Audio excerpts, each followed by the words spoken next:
জলের অপর নাম জীবন। আবার এই জল ছাড়াও যে আমাদেরকে জীবন দান করেন তিনি হলেন ডাক্তার।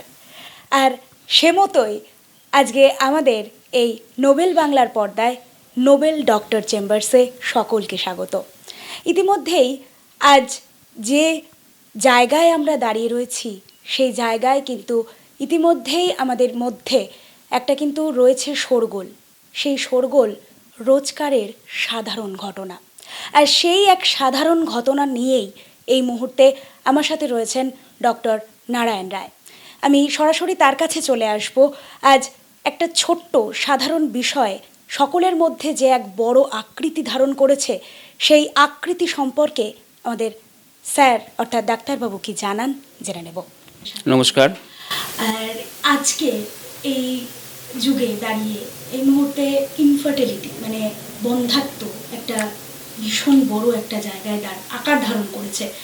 এর মূল বিষয়টা কি আর কত ধরনের বন্ধ্যাত্ব ইতিমধ্যে আকার বিস্তৃতি করেছে এটা যদি একটু জানান। ইনফার্টিলিটি বা বন্ধ্যাত্ব বলতে আমরা বুঝি যখন আমরা সন্তান ধারণে অক্ষম হই তখনই মেইনলি আমরা ইনফার্টিলিটি বলি। ওয়ার্ল্ড হেলথ অর্গানাইজেশন বা হু বলছে 2 বছর যদি সেক্সুয়াল রিলেশন থাকার পরেও যদি তারা সন্তান ধারণে অক্ষম হয় তখন আমরাকে বলি বন্ধ্যাত্ব। বন্ধ্যাত্ব সাধারণত 2 প্রকার, primary infertility and secondary infertility. Primary infertility হচ্ছে প্রথম অবস্থায় যদি তারা সন্তান ধারণে অক্ষম হয় তখন তাকে আমরা বলি primary infertility. Secondary infertility second time, first টাইমে তাদের বেবি হয়েছে, সেকেন্ড টাইমে যদি তারা সন্তান ধারণে অক্ষম হয় তখন তাকে আমরা সেকেন্ডারি ইনফার্টিলিটি বলি। আচ্ছা, এই ক্ষেত্রে আমরা মানে 2 ধরনের কারণের পরিপ্রেক্ষিতে 2 ধরনের বন্ধ্যাত্ব দেখে থাকি। তো এক হচ্ছে পুরুষ বন্ধ্যাত্ব, মহিলা বন্ধ্যাত্ব, 2 রকম দিক রয়েছে। এর বিষয়টা যদি একটু আমাদের কাছে পরিষ্কার করেন। দেখুন, আমাদের সমাজ ব্যবস্থায় আমরা প্রথমেই বলি ইনফার্টিলিটি যদি হয় মেয়েদেরকে আমরা দায়ী করি বন্ধ্যাত্বের জন্য, কিন্তু সমীক্ষায় দেখা গেছে 40% পুরুষরা দায়ী, 35% মেয়েরা দায়ী। বন্ধ্যাত্বের জন্য মেল ফিমেল উভয়ই দায়ী হতে পারে। অতএব বন্ধ্যাত্বের ট্রিটমেন্ট শুধু যে মহিলাদের করলেই হবে সেটা না, যদি পুরুষরাই দায়ী হয় তাহলে ট্রিটমেন্ট করা দরকার। আচ্ছা, এই এতদিনকার আপনার কেরিয়ার জীবন, আজকে ডাক্তারি জীবনের মধ্যে রয়েছেন আপনি, কি কি ধরনের কেস এসেছে এখনো পর্যন্ত সেটা যদি দেখুন, হোমিওপ্যাথিক ট্রিটমেন্টে প্রচুর সাফল্য আমি পেয়েছি। শুধু আমার সাফল্য প্রচার করা না, বহু ডাক্তারবাবুরাই হোমিওপ্যাথিক ট্রিটমেন্ট করে বহু সাফল্য পেয়েছে। যেখানে অ্যালোপ্যাথিক ট্রিটমেন্টে কোনো উপায় নেই, আইভিএফ করার কথা বলেছে কিন্তু তাদের ক্ষমতা নেই আইভিএফ করার, সেক্ষেত্রে আমরা সাফল্য পেয়েছি। এর মধ্যে আপনার ধরুন এমন পেশেন্টও পেয়েছি যার রিসেন্ট আমি বলবো উত্তর চব্বিশ পরগনা গাইঘাটায়, সেখানে একজন পেশেন্টের একটা এইচএসডি করার পরে একটা ফ্যালোপিয়ান টিউব পাওয়া যায়নি, আরেকটা ফ্যালোপিয়ান টিউব 80% ব্লক। সেখানে কোনো উপায় নেই, তার ক্ষমতা নেই আইভিএফ করার। সেখানে আমার কাছে এসে বেশি সময় লাগেনি, কয়েক মাস তার সে কনসিভ করেছে এবং এখন 4 মাস চলছে। রিসেন্ট আরেকটা কেস বলবো, পান্ডুয়া থেকে আসেন, তার অনেকগুলো সমস্যা, তার মধ্যে একটা ছিল হচ্ছে Fallopian tube totally block, 100% block. মাত্র 2 মাসের ট্রিটমেন্টে, হোমিওপ্যাথিক ট্রিটমেন্টে সেখানে আমি সাফল্য পেয়েছি। যেখানে অ্যালোপ্যাথিকে বলেছে একটা তোমার টিউব খুলতে পারে আর একটা খোলার সম্ভাবনা নেই। আরও আছে, আমার বারাসাতেরই বহু পেশেন্ট আছে, তার মধ্যে একটা কথা বলি, যার ওভারিতে একটা চকলেট সিস্ট ছিল, যে চকলেট সিস্টটা খুবই ক্ষতিকর। চকলেট সিস্টটা এবং একটা ফ্যালোপিয়ান টিউব ছিল, তার 90% ব্লকেজ। অ্যালোপ্যাথিক ডাক্তারবাবুরা বলেছেন যে ইমিডিয়েট অপারেশন, চকলেট সিস্টটাকে আগে অপারেশন করা দরকার, না হলে ক্ষতি হয়ে যাবে, মানে চকলেট সিস্ট থেকে ক্যান্সার হওয়ার সম্ভাবনা থাকে। সেখানে চকলেট সিস্টও আমি কিওর করে সে কনসিভ করেছে এবং বেবি এখন 2 বছর বয়স তার বাচ্চার। সেখানে ভালো লাগে, এরকম সাফল্য পেয়ে ভালো লাগে। মানুষের মানে মার করে যদি সন্তান তুলে দিতে পারি খুবই ভালো লাগে। সেখানে এরকম বহু কেস আছে, আমি এখন সব তো বলা সম্ভব না। আমি সবটাই এদিক দিয়ে মানে একপাক্ষিকভাবে শুনলাম। পুরুষ বন্ধ্যাত্বের ব্যাপারে কি এখনো পর্যন্ত কোনো কেস এসেছে? হ্যাঁ, এরকম কেস আছে। পুরুষ বন্ধ্যাত্বের প্রথমেই বলি কারণটা কি, বন্ধ্যাত্বের কারণটা কি হয়, মানে স্পার্ম কোয়ালিটি অ্যান্ড কোয়ান্টিটি। মানে সংখ্যাও কমে যায়, গুণগত মানও কমে যায়। সেইটাকে আমরা সেটা কি কোনো বয়সের কারণে বয়সের কারণে হতে পারে, তারপরে আপনার হরমোনজনিত সমস্যার জন্য হতে পারে, যারা অত্যধিক ড্রিঙ্ক করে বা স্মোকিং করে আচ্ছা, সে তার জন্য হতে পারে। এটার জন্য কি কোনো বয়স মেপে দেওয়া হয়, মানে ডাক্তারি পরিসংখ্যান মাপে কোনো বয়স? দেখুন, বয়স তো ওইভাবে মাপা যায় না, কিন্তু যত বয়স বাড়বে তাতে আমাদের স্পার্মের কোয়ান্টিটি কমে যায়, কোয়ালিটি কমে যায়। আচ্ছা, তাছাড়াও তো জিনগত সমস্যা থাকে, জিনগত সমস্যা একটা ফ্যাক্টর। অত্যধিক মানসিক প্রেশার, মেন্টাল প্রেশার যারা মধ্যে ভোগে তাদেরও সংখ্যা কমে যেতে পারে, স্পার্মের সংখ্যা। স্পার্ম একটা প্রধান কারণ স্পার্মের সংখ্যা কমে যাওয়া, আচ্ছা, মানে এটাই মূল কারণ। আচ্ছা, আগামী দিনের জন্য মানে এইটা কি মানে সব সময়েরই একটা সমস্যা হয়েই থেকে যাবে, মানে এটার কি কোনো নির্মূলতা কোনো ক্ষেত্রেই কি কোনোভাবে কোনো সময়ের জন্য নেই? সমস্যার সমাধান তো অবশ্যই আছে, কিন্তু এখন যত আমাদের সমাজ ব্যবস্থা পাল্টাচ্ছে সেইগুলোকে তার সাথে সাথে সেইগুলো তো সেইভাবে তৈরি হচ্ছে না, না? এটা একটা সমস্যা হয়ে যাচ্ছে। আচ্ছা, মানসিক প্রেশার, তারপরে অ্যাডিক্টেড হয়ে যাচ্ছে, মানুষ অ্যাডিক্টেড হয়ে যাচ্ছে। দেখা যাচ্ছে যে প্রত্যেক দিনই মদ্যপান করছে, হ্যাঁ, ড্রিঙ্ক করছে। এতে ছাড়াছাড়িটা বেশি হয়েছে, ছাড়াছাড়ি- বন্ধ্যাত্বের কারণে যে সামাজিক ভাবে যে পারিবারিক যে একটা দূরত্ব তৈরি হয়েছে, অবশ্যই অবশ্যই এই ক্ষেত্রেও একটা কোনোভাবে। এটা একটা কারণ, অবশ্যই কারণ এটা। আচ্ছা, আচ্ছা, তো সর্ব মিলিয়ে যেটা আরও একটা বিষয় জানার মতো, আমরা অ্যালোপ্যাথির দিক থেকে যে সমস্যাটার আমরা এই সমস্যার মূলত যে সমাধানটা পেয়ে থাকি, সেটার কোন কারণের জন্য আমরা হোমিওপ্যাথির দিকেই এগোবো বলে আপনার একটা যে দেখুন, অ্যালোপ্যাথিক ট্রিটমেন্টে সবার পক্ষে তো সম্ভব হয় না। দেখুন, প্রচুর ট্রিটমেন্ট করে তারপরে বলছে আইভিএফ করার জন্য। আইভিএফ একটা ব্যয়বহুল যেখানে দেখা যাচ্ছে আইভিএফও সাকসেসফুল হচ্ছে না। আমার কাছে এমন পেশেন্ট রয়েছে আইভিএফ করে মাঝপথে আইভিএফ করার পরে ফেল হওয়ার পর আমার কাছে এসছে। সেখানে হোমিওপ্যাথিক ট্রিটমেন্টে অনেক কম পয়সা, কম খরচায় ট্রিটমেন্ট করে সাফল্য পাওয়া যাচ্ছে। সেখানে ফলাফল খুবই ভালো। এই এই সাফল্যটাই কতটা ভালো লাগে, যেখানে হোমিওপ্যাথি ট্রিটমেন্টটাকে এতটা দূর এখনো আরো সুদূর প্রসারী। এটা কিন্তু আমরা জানি, আমরা একেবারে পুরাতন যুগের থেকে সেইভাবে চলে আসছে, সেই ধারাবাহিকতাটাকে এখনো পর্যন্ত বইয়ে নিয়ে যেতে কতটা ভালো লাগে। সেটা ভালো লাগে, সেটা বলার মতো ভাষা থাকে না। যখন ভালো লাগে, যখন এখন এসে ডাক্তারবাবু আপনি ভগবানের সমান, এই কথাটা যখন শুনতে বলে আমাকে, সত্যি তখন আর কিছু বলার থাকে না, যে সত্যি ভগবান আপনি, এরকম কথা বলো। আমি ভগবান না, যাক ভগবান আমাকে, ভগবান আছে উপরে, যাই থাকুক, আল্লাহ থাকুক, ভগবান থাকুক উপরে, একটা উপলক্ষ আমরা চেষ্টা করি। এটা পাওয়া, এই পাওয়াটা সত্যিই বড় পাওয়া। ডাক্তারবাবু, একটা প্রশ্নে যাচ্ছি, একেবারেই একটু ভিন্ন নয়, সর্বসময়ে যেটা এখন ঘটে আসছে, একেবারে কিশোরী বয়স থেকে শুরু করে বা পর যৌবনকালেই হোক, পিসিওডিটা একটা বড় সমস্যার কারণ গিয়ে দাঁড়াচ্ছে। এটা কি বন্ধ্যাত্বের কোনোভাবে ধাপ? না, এটা খুব ভালো প্রশ্ন করেছেন। পিসিওডি অবশ্যই বন্ধ্যাত্বের একটা ধাপ। প্রথমে জানতে হবে পিসিওডিটা কী। পিসিওডি আমরা বলি পলিসিস্টিক ওভারিয়ান সিনড্রোম।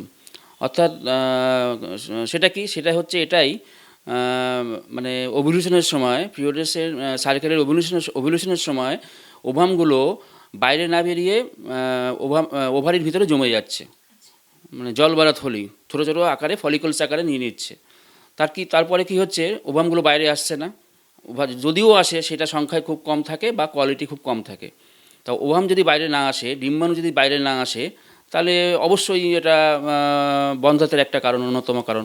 আচ্ছা, এটার জন্য কি কোনো বয়স ভেদ, মানে যাদের ওই পিসিওডি জিনিসটা হয় বা যে এই ধরনের সিমিলারিটি যে সমস্যায় তারা ভোগে, তার জন্য কি কোনো রকম তাদেরকে বয়স বেঁধে দেওয়া হয়, যে এই বয়সের মধ্যেই সঙ্গম করলেই তবেই মানে বন্ধ্যাত্বটাকে রোখা যাবে, এরকম কোনো কি সমস্যা? পিসিওডিকে কন্ট্রোল করতে গেলে অবশ্যই তাকে লাইফস্টাইল পরিবর্তন করতে হয়, আমি প্রথমে বলবো। সেটার ধরনটা যদি একটু জানতে চাই। লাইফস্টাইল মানে পিসিওডি মানে এখনকার মেয়েদের, বিশেষ করে অল্প বয়সী মেয়েদেরই আমরা দেখি পিসিওডি হচ্ছে। মানে পিরিয়ড সাইকেল গন্ডগোল হয়ে যাচ্ছে, কারোর হয়তো হেভি ব্লিডিং হচ্ছে, বন্ধ হচ্ছে না, কাপড় হয়তো 2 মাস 3 মাস পরে ব্লিডিং আসছে। তাই এক্ষেত্রে আমি বলবো লাইফস্টাইলে আগে এখন মানে মেয়েরা, এখন আমাদের ছেলে মেয়েদের এই যুগে কোনো শরীরচর্চা নেই, এক্সারসাইজ নেই। এটা একটা এক্সারসাইজ একটা প্রধান কারণ, মানে শরীরচর্চা নেই। স্কুল কলেজে যাচ্ছে, বাড়ি থেকে যাচ্ছে, গাড়ি করে যাচ্ছে, আবার স্কুলে আসছে, এটা একটা কারণ। তারপর হচ্ছে ডায়েট, এই অত্যধিক ফাস্টফুড খাওয়া, মানে এই ফাস্টফুড একটা অন্যতম কারণ। ওয়েট গেইন হয়ে যাচ্ছে, তো ওয়েট গেইন হয়ে যাচ্ছে অত্যধিক ফাস্টফুড খাওয়া, তার জন্য পিসিওডি একটা প্রধান কারণ হচ্ছে লাইফস্টাইল পরিবর্তন লাইফস্টাইল অ্যান্ড ডায়েট। আমি একটু এর অন্য প্রশ্নে যাচ্ছি, মানে এই প্রশ্নেই পিসিওডির যে সমস্যার মধ্যে দিয়ে একটা আমরা দেখতে পাই যে শুধুমাত্র কিন্তু যারা খুব হেভি ফিগারের সেরকম কিন্তু নয়, এরকমও আমরা দেখেছি যে ভীষণ পরিমাণে রোগা অথচ তার পিসিওডি রয়েছে, সেই ক্ষেত্রেও তাহলে তাকে আমরা কিভাবে গাইড করব? না, অবশ্যই তার আপনি ঠিকই বলেছেন যে মোটা চেহারা না, তার চেহারা অনেক হালকা, তবু তার পিসিডি পাওয়া গেছে মানে অবশ্যই তার খাওয়া দাওয়ার পরিবর্তন আনতে হবে, খাওয়া দাওয়ার পরিবর্তন আনতে হবে, এক্সারসাইজ করতে হবে, সুষম খাবার গ্রহণ করতে হবে। আমি রাত জেগে পড়াশোনা করছি, রাতে ঘুমটা ঠিকমতো হচ্ছে না, সকালবেলা দেরি করে উঠছি, এটা তো লাইফস্টাইলের পরিবর্তন করতে হবে। এই ক্ষেত্রে কোনোভাবে মানে শুধুমাত্রই পিসিওডির জন্যই একটা লাইফস্টাইল যেরকম আমরা আলাদা দেখব, সেই ক্ষেত্রে তাদের লাইফস্টাইলের সঙ্গে কি জনসাধারণের জন্য কি আপনার কি বার্তা থাকবে? সবার ক্ষেত্রে এই বার্তা থাকবে যে লাইফস্টাইলটা এখন ঠিকমতো করতে হবে, মানে পরিমিত আহার, বিশেষ করে মেয়েদের বন্ধ্যাত্বের কারণের জন্য পরিমিত আহার, লাইফস্টাইল পরিবর্তন, একটু শরীরচর্চা, কিছু না বলি সকালবেলা একটু হাঁটা, এইগুলো অবশ্যই করা দরকার। এবার একটু জানতে চাইবো, যেটা এই বন্ধ্যাত্বের কারণের মধ্যে একটা অন্যতম কারণ এই যে মহিলাদের বন্ধ্যাত্ব, এর কারণটা যদি একটু স্পষ্ট করতে। মহিলাদের বন্ধ্যাত্বের একটা কারণ তো বললাম পিসিওডি, এরকম অনেক কারণ আছে। নাম্বার 2 আমি বলবো প্রথম হচ্ছে ফ্যালোপিয়ান টিউবের সমস্যা, যেটা বহু ক্ষেত্রেই দেখা গেছে যার একটা ফ্যালোপিয়ান টিউব ব্লক আছে, একদিক খোলা আছে বা একটা পুরোটাই বন্ধ। এই ফ্যালোপিয়ান টিউব যদি ব্লক থাকে তাহলে তো একটা মেজর ফ্যাক্টর হচ্ছে ফ্যালোপিয়ান টিউব ব্লক, তো এটা একটা সমস্যা, ফ্যালোপিয়ান টিউব ব্লকের সমস্যা। দ্বিতীয়ত বলবো ইউটেরাইন ফাইবার্স, অনেকের দেখা যাচ্ছে জরায়ুতে টিউমার আছে, ছোট আকৃতির আছে বা বড় আকৃতির আছে, যাদের ইউটেরাইন ফাইবার থাকবে তাদের বাচ্চার ধারণ ক্ষমতা কমে যাবে, কনসিভ করতে পারবে না, ইউটেরাইন ফাইবার একটা কারণ। নাম্বার 3 হচ্ছে ওভারিয়ান সিস্ট, পিসিওডি তো একটা বললাম, ওভারিয়ান সিস্ট বিভিন্ন ধরনের হতে পারে, ফাংশনাল সিস্ট হতে পারে, চকলেট সিস্ট হতে পারে, ফলিকুলার সিস্ট হতে পারে, বিভিন্ন ধরনের সিস্ট থাকে। ওভারিতে যদি সিস্ট থাকে তাহলে যদি তার ট্রিটমেন্ট করা দরকার, না হলে বন্ধ্যাত্বের কবলে পড়বে পেশেন্ট। মানে এখন তো বর্তমানে যে ছোট ছোট কিশোরী হোক বা যাই হোক, যুবতী হোক, সবার ক্ষেত্রে ওই পেটে এই মুহূর্তে দাঁড়িয়ে সিস্ট কিন্তু দেখাই যাচ্ছে।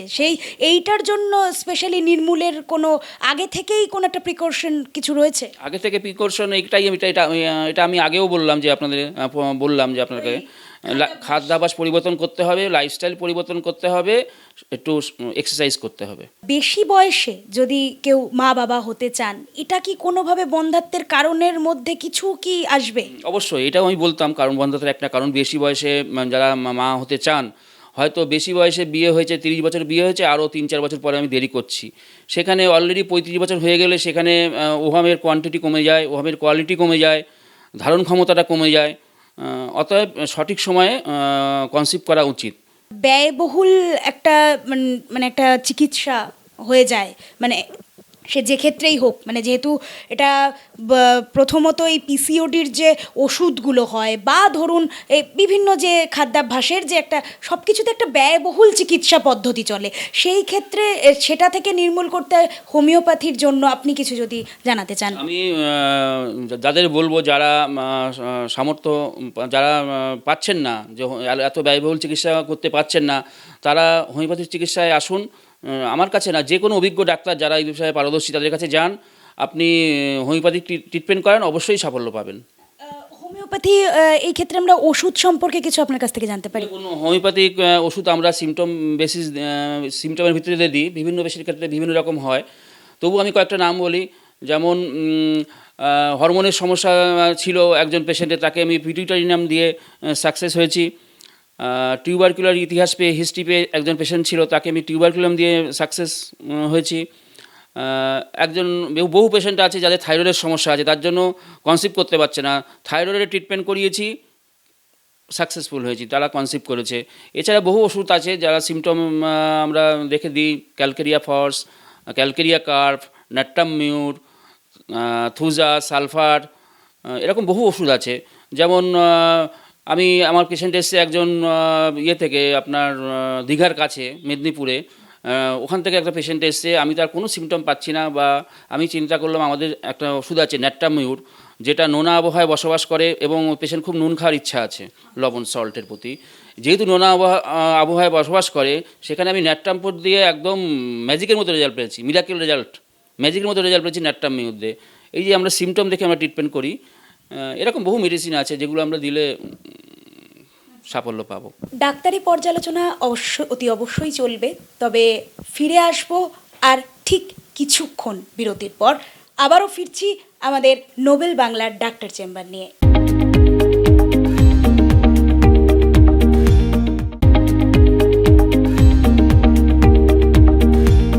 ফিরে এলাম নোবেল ডাক্তার চেম্বার্স নিয়ে। আবারও আমার সাথে কিন্তু রয়েছেন আমাদের হোমিওপ্যাথির ডাক্তার ডক্টর নারায়ণ রায়, এবং তার সাথে সাথে আজকে যে বিষয়ে আমরা পর্যালোচনা চালিয়ে চলেছি সেটা কিন্তু একটি বর্তমানে দাঁড়িয়ে এক বিশেষ রোগ বলবো না, ঠিক কোন পথে সেটার এখন বর্তমান স্থিতি সেটা সম্পর্কেই কিন্তু আরও জানার চেষ্টা করছি। বন্ধ্যাত্ব, ইনফার্টিলিটি, আর সেটার ঠিক পরবর্তী প্রশ্নে আমি ডাক্তারবাবুকে জানতে চাইব, এই যে মহিলা বন্ধ্যাত্ব, পুরুষ বন্ধ্যাত্ব, এই মহিলা বন্ধ্যাত্ব পুরুষ বন্ধ্যাত্ব রুখতে কি কি করণীয় থাকতে পারে আমাদের সাধারণ জনজীবনে? ভালো প্রশ্ন করেছেন। আমি প্রথমে মহিলা বন্ধ্যাত্ব রোখার জন্য যে কি আমাদের করা উচিত সেটা বলি। যে সঠিক সময়ে, প্রথমেই বলবো আপনারা সঠিক সময়ে কনসেপ্টটা করুন। বয়সটা একটা ফ্যাক্টর, বেশি বয়সটা বেশি দেরি করবেন না, সঠিক সময়ে আপনারা কনসেপ্ট করুন। নাম্বার 2, লাইফস্টাইল পরিবর্তন। এটা আমি আগেও বলেছি, খাদ্যাভ্যাস মানে প্রথম অল্প বয়স থেকেই বাড়ির অভিভাবকদের বলবো মেয়েদের সঠিক সময় নিয়ম মেনে আপনারা খাওয়া দাওয়া করুন। অতিরিক্ত ফাস্টফুড খাওয়া, বাইরের খাবার দাবার এগুলো বন্ধ করা, এবং একটু এক্সারসাইজ, আমি বলবো শরীরচর্চা, এটাকে ফার্স্ট প্রায়োরিটি দিতে হবে। শরীরচর্চা, শুধু পড়াশোনা করলে হবে না, শরীরচর্চাটা একটা মাস্ট। বাড়ির অভিভাবকটা যদি একটু খেয়াল রাখেন, তাহলে মেয়েকে প্রথম থেকেই তৈরি করা যায় হেলদি শরীরটাকে ঠিক রাখার জন্য। অতএব ডায়েট অ্যান্ড এক্সারসাইজ এটা মাস্ট, সবার ক্ষেত্রেই বলবো। এই যে রোগ, মানে এই বন্ধ্যাত্ব হোক, তার যে আশেপাশের যে সিমটমগুলোর মধ্যে রয়েছে, সেই সিমটমগুলো কিন্তু আমরা সচরাচর চোখে দেখি না। যেরকম ধরুন এই পিসিওডির ক্ষেত্রে যেরকম রয়েছে, মোটা সবাই হয় না, রোগা থাকে, তো সেক্ষেত্রে চোখে দেখলে আমরা সেটা বুঝতে পারবো না। সেরকম কিন্তু থাইরয়েডের ক্ষেত্রেও তাই। তো এই লুকিয়ে থাকা রোগগুলোকে আমরা কিভাবে পুনর্নির্বাচন করব বা নির্বাচন করতে পারবো কিভাবে, সেটা যদি একটু। থাইরয়েড একটা ফ্যাক্টর, বন্ধ্যাত্বের অবশ্যই একটা ফ্যাক্টর থাইরয়েড। অতএব আমরা অনেকেই জানি না শরীরে আমাদের থাইরয়েড আছে, কোনো সময় ব্লাড টেস্ট করিনি। অতএব কিন্তু থাইরয়েডের সিমটম যে খুব যদি বেশি না থাকে প্রথমে বোঝা যায় না, সুগার থাকলেও প্রথমে আমরা বুঝতে পারি না। অতএব আমাদের অবশ্যই কিছু টেস্ট করা দরকার, ব্লাড টেস্ট করে দেখা দরকার যে আমার থাইরয়েড ঠিক আছে কিনা বা ব্লাড সুগার ঠিক আছে কিনা, এটা অবশ্যই দেখা উচিত। থাইরয়েড থাকলেও আমরা জানতে পারলাম না, সেইভাবে আমরা এগিয়ে যাচ্ছি। কিন্তু থাইরয়েড, আমার কাছে এরকম বহু পেশেন্ট এসছে, তারা থাইরয়েড টেস্ট করায়নি, দেখা গেছে থাইরয়েড প্রচুর রয়েছে। এটা একটা ফ্যাক্টর। থাইরয়েড, সিস্ট, পিসিওডি যে ক্ষেত্রেই হোক, সব কিছুর মধ্যে রক্ত পরীক্ষাটা ক্ষেত্রেই আমরা এই ধরনের জিনিসগুলো জানতে পারবো। হ্যাঁ, তো সেই ক্ষেত্রে আমি জানতে চাইবো স্যার আপনার কাছ থেকে, যে আপনি সাধারণ জনজীবনে তাদেরকে কি বার্তা দেবেন, যে কতদিন অন্তর অন্তর মানুষের শারীরিক চর্চার, মানে শারীরিক একটা পরিসংখ্যান মাপা উচিত বলে? অবশ্যই ব্লাড টেস্ট একটা মাস্ট, তার সাথে পিসিওডি অবশ্যই একটা ইউএসজি করে দেখে নেওয়া উচিত যে ইরেগুলার পিরিয়ডস হচ্ছে, কারোর পিরিয়ডে 2 মাস 3 মাস পর হচ্ছে, বা হেভি ব্লিডিং হচ্ছে, মাসে 2বার হয়ে যাচ্ছে, সেখানে আমরা টেস্ট করাই না। কিন্তু একটা আলট্রাসাউন্ড অবশ্যই করা উচিত, করলে বোঝা যাবে যে তার ওভারিতে কোনো প্রবলেম আছে কিনা, ইউটেরাসে কোনো প্রবলেম আছে কিনা। অতএব যদি কোনো সমস্যা দেখা যায় তখন অবশ্যই পরীক্ষা করা উচিত যে কোনো সমস্যা আছে কিনা। তবে আরও একটা প্রশ্নে যাই, যে এই যে পিসিওডি হোক বা এই যে বিভিন্ন ধরনের সমস্যা, যেটার মূল কারণ বন্ধ্যাত্ব, এই বন্ধ্যাত্বের কারণে আমরা অ্যালোপ্যাথি চিকিৎসাও করিয়ে থাকি, হোমিওপ্যাথি চিকিৎসাও করিয়ে থাকি। তো সেটা হচ্ছে ব্যয়বহুল, এটা ব্যয় সাপেক্ষ। তো সেই ক্ষেত্রে আমি জানতে চাইবো যে এই ক্ষেত্রে আপনাদের কি অ্যালোপ্যাথি চিকিৎসার সাথে কোনো মতপার্থক্য রয়েছে? না, অ্যালোপ্যাথিক চিকিৎসার সাথে আমাদের কোনো মতপার্থক্য নেই। অ্যালোপ্যাথিক চিকিৎসা, দেখুন আমি এর প্রথমেই বলি, প্রত্যেকটা ট্রিটমেন্ট পদ্ধতির একটা লিমিটেশন আছে। অ্যালোপ্যাথিগুলো একটা লিমিটেশন আছে, আমাদের হোমিওপ্যাথিরও একটা লিমিটেশন আছে। যেটা আমি সবসময় বলি, আমি হোমিওপ্যাথি সব পারবে এটা ঠিক নয়। কিছু কিছু জিনিস, যেমন যেটা অপারেশন করতে হবে সেটাকে আপনার অপারেশন করতেই হবে। আবার কিছু অপারেশন অ্যালোপ্যাথিকে মানে মেডিসিনে সারানো সম্ভব হয় না, তাদের অপারেশন করতে হয়। আমরা হোমিওপ্যাথিক সিস্টেমে সেইটা ওষুধের মেডিসিনের মাধ্যমে সেটাকে অপারেশন থেকে আমরা ইয়ে করি, মানে সুস্থ করি অপারেশন ছাড়া। যেমন ধরুন আপনি বলুন, আমি যদি গলব্লাডার পাথর হয়, গলব্লাডার পাথর যদি ছোট হয় তাহলে আমাদের ট্রিটমেন্টে সম্ভব, কিন্তু যদি পাথর অনেক বড় হয়ে যায়, সংখ্যায় বড় হয়ে যায়, তাহলে আমাদের হোমিওপ্যাথিক ট্রিটমেন্টে সম্ভব না, মানে সিস্টেমই বলছে ওখান থেকে পাথরটাকে বের করানো সম্ভব না। অতএব সেখানে গলব্লাডার অপারেশনটা করা দরকার, এখানে সার্জারি প্রয়োজন। অতএব অ্যালোপ্যাথিকে সেটা সিস্টেম ট্রিটমেন্ট করতে হবে। সেখানে আমার হোমিওপ্যাথি ট্রিটমেন্ট যেহেতু কিডনি স্টোনে যদি অ্যালোপ্যাথি ডাক্তারবাবুরা মেডিসিন দিয়ে যদি ট্রিটমেন্ট করতে না পারেন তখন অপারেশন করতে হয়। কিন্তু কিডনি স্টোনে আমাদের হোমিওপ্যাথিক মেডিসিন আছে খুব ভালো রেজাল্ট, মানে মেডিসিনের মাধ্যমে আমাদের স্টোন বের করা সম্ভব হয়। অতএব অ্যালোপ্যাথিক ট্রিটমেন্টের সাথে আমাদের কোনো বিরোধ নেই। অ্যালোপ্যাথিক যেটা দরকার সেটা অ্যালোপ্যাথিক করতে হবে, হোমিওপ্যাথিক ট্রিটমেন্টে যেটা আমরা সাকসেসফুল হই সেখানে আমাদের হোমিওপ্যাথিক ট্রিটমেন্ট করতে হবে। এই সব ক্ষেত্রেও মানে বন্ধ্যাত্ব হোক, যেই ক্ষেত্রেই হোক না কেন, সব ক্ষেত্রেই তো এখনো নতুন প্রজন্মকে কিভাবে এগিয়ে যেতে বলবেন এই হোমিওপ্যাথি চিকিৎসার মধ্যে দিয়ে? আমি প্রথমেই বলবো, নতুন প্রজন্ম যারা আসছে, এটা আমি আগেও বলছি, ওষুধ মেডিসিন আমরা সাহায্য করে, কিন্তু আমি যদি নিজে ঠিক না থাকি তাহলে তো মেডিসিন আপনাকে কিছু করবে না। ডাক্তারবাবু আমার কাছে আছে, চেহারা আছে, ওষুধের সাহায্যে কি আমার রোগা করা যাবে? মোটা আমি অবশ্যই করা যাবে না। আর তুমি যদি সপ্তাহে একদিন রেড মিট খাও, খাসির মাংস খাও, আমার মেডিসিন তো সাহায্য করবে না। অতএব আমি এটাই বলবো নতুন প্রজন্মকে, ডায়েটটাকে খাদ্যাভ্যাসটায় পরিবর্তন আনুন, নিয়মিত শরীরচর্চা করুন, এতেই আপনি অনেক শরীরটাকে ঠিক থাকবে। আচ্ছা, এই হোমিওপ্যাথি চিকিৎসার ক্ষেত্রে সরকারি কোনোভাবে কি ভূমিকা রয়েছে, কোনোভাবে হেল্প বা কোনো কিছু, যে কোনো ক্ষেত্রে? না, সরকারি এখন হোমিওপ্যাথিক ট্রিটমেন্ট মানে খুব গুরুত্বপূর্ণ জায়গায় রাখছে, সরকারি নজরে রাখছে। তার কারণ আমি বলবো, এখন প্রত্যেকটা হসপিটালে, প্রত্যেকটা ডিস্ট্রিক্ট হসপিটালে, হেলথ সেন্টারে, মানে আমাদের জেলা সদর হাসপাতালে প্রত্যেকটা জায়গায় হোমিওপ্যাথি ডাক্তারবাবুরা আছেন, এবং সেটা রিক্রুটমেন্টটা আপনার পিএসসির মাধ্যমেই হয়। রুরাল এলাকায়, গ্রাম্য এলাকায়, পঞ্চায়েত এলাকায় হোমিওপ্যাথি ডাক্তারবাবুরা আছেন, অ্যালোপ্যাথি ডাক্তারবাবুদের সাথে হোমিওপ্যাথি ডাক্তাররাও ট্রিটমেন্ট করছেন। এবং সরকারি সাহায্য এখন বিভিন্ন জায়গায় খুব ভালোভাবে এগোচ্ছে। সরকারি কলেজ আছে, হোমিওপ্যাথিক সরকারি কলেজ রয়েছে, তারপরে অনেক প্রাইভেট হোমিওপ্যাথিক কলেজ আছে, সেখানে সরকারি অনুদান পাওয়া যায়, এবং এইভাবে হোমিওপ্যাথি এখন সরকারি ভূমিকা খুবই ভালো। অসংখ্য ধন্যবাদ আমাদের ডাক্তার নারায়ণ রায়কে। এবং তার সাথে সাথে জানিয়ে রাখি, আমাদের ডাক্তারবাবু কিন্তু শুধুমাত্র আমাদের এই দেশে নয়, বিদেশেরও কিন্তু বিভিন্ন জায়গা থেকে তিনি তার এই কাজের জন্য এত সম্মানিত হয়েছেন, এবং আগামী দিনেও তিনি আরও নতুনদেরকে যেভাবে উদ্বুদ্ধ করলেন, সেভাবেই কিন্তু আমরা আগামী দিনে নতুন পথ দেখতে চলেছি। নোবেল ডক্টর চেম্বার্সের আজকের পর্ব এখানেই আমি শেষ করছি। আগামী দিনে অবশ্যই চোখ থাকুক নোবেল বাংলার পর্দায়।